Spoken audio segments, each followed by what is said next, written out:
ಹೋದಲ್ಲಿ ಬಂದಲ್ಲಿ ಹೀಯಾಳಿಸುತ್ತಿದ್ದೋರು ಈಗ ನನ್ನನ್ನು ಮಾತನಾಡಿಸಲು 2 ರಿಂದ 3 ಗಂಟೆ ಕಾಯ್ತಾರೆ. ಆ ದಿನಗಳನ್ನು ನೆನೆದು ವರ್ತೂರ್ ಸಂತೋಷ್ ರವರು ಭಾವುಕರಾದರು. ಬಿಗ್ ಬಾಸ್ನಿಂದ ಬಂದ ಮೇಲೆ ವರ್ತೂರ್ ಸಂತೋಷ್ ಜೀವನದಲ್ಲಿ ಆಗಿರೋ ಬದಲಾವಣೆ ಏನು, ಅವರ ಜೀವನದಲ್ಲಿ ಅಮ್ಮ ಎಷ್ಟು ಮುಖ್ಯ, ಅವರೇ ಸ್ವತಃ ಹೇಳಿದ್ದಾರೆ. ಬಿಗ್ ಬಾಸ್ ಮನೆಯಲ್ಲಿ ತುಂಬ ಹೆಸರು ಮಾಡಿದ ಸ್ಪರ್ಧಿಗಳ ಪೈಕಿ ವರ್ತೂರ್ ಸಂತೋಷ್ ಕೂಡ ಒಬ್ಬರು. ಹಲವು ವರ್ಷಗಳ ಹಿಂದೆ ಅಪ್ಪನನ್ನು ಕಳೆದುಕೊಂಡಿರುವ ಸಂತೋಷ್ ಅವರಿಗೆ ಅಮ್ಮನೇ ಎಲ್ಲ. ಕಲರ್ಸ್ ಕನ್ನಡ ವಾಹಿನಿಯಲ್ಲಿ ಪ್ರಸಾರ ಆಗುತ್ತಿರೋ ನಮ್ಮಮ್ಮ ಸೂಪರ್ ಸ್ಟಾರ್ನಲ್ಲಿ ತಮ್ಮ ಜೀವನದ ಕೆಲವೊಂದು ಘಟನೆಗಳನ್ನು ಮೆಲುಕು ಹಾಕಿರುವ ಸಂತೋಷ್ ಅವರು ಅಮ್ಮನ ತ್ಯಾಗವನ್ನು ನೆನೆದು ಕಣ್ಣೀರು ಹಾಕಿದರು. ಬಾಲ್ಯದಲ್ಲಿಯೇ ತನ್ನ ತಂದೆ ಸಂಪತ್ ಕುಮಾರನ್ನು ಕಳೆದುಕೊಂಡಾಗಿನಿಂದಲೂ ತಾಯಿಯೇ ತಮ್ಮನ್ನು ನೋಡಿಕೊಂಡಿದ್ದಾರೆಂದು ಹೇಳಿದರು.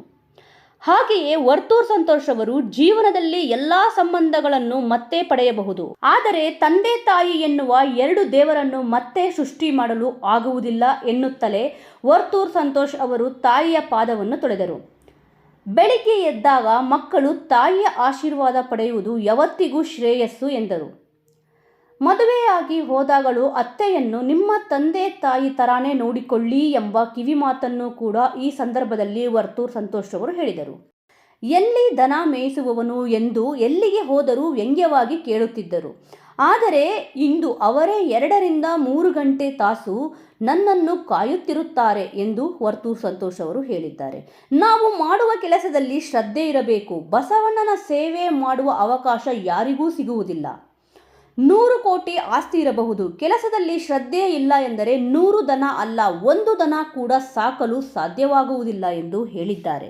ವೀಕ್ಷಕರೇ, ವರ್ತೂರ್ ಸಂತೋಷ್ ಅವರು ಪ್ರತಿಯೊಂದು ಹೇಳಿರುವ ಮಾತು 100ಕ್ಕೆ 100 ಸತ್ಯ ಅಲ್ಲವಾ? ವೀಕ್ಷಕರೇ, ಈ ವಿಚಾರದ ಬಗ್ಗೆ ನಿಮ್ಮ ಅನಿಸಿಕೆ ಮತ್ತು ಅಭಿಪ್ರಾಯವನ್ನು ತಪ್ಪದೇ ಕಮೆಂಟ್ ಮೂಲಕ ತಿಳಿಸಿ. ಇನ್ನೂ ಇಂಟ್ರೆಸ್ಟಿಂಗ್ ಆದ ವಿಚಾರಗಳನ್ನು ನೋಡಲು ತಪ್ಪದೇ ನಮ್ಮ ಚಾನಲ್ನನ್ನು ಸಬ್ಸ್ಕ್ರೈಬ್ ಮಾಡಿಕೊಳ್ಳಿ. ಮುಂದಿನ ವಿಡಿಯೋದಲ್ಲಿ ಮತ್ತೆ ಸಿಗೋಣ. ಜೈ ಶ್ರೀರಾಮ್.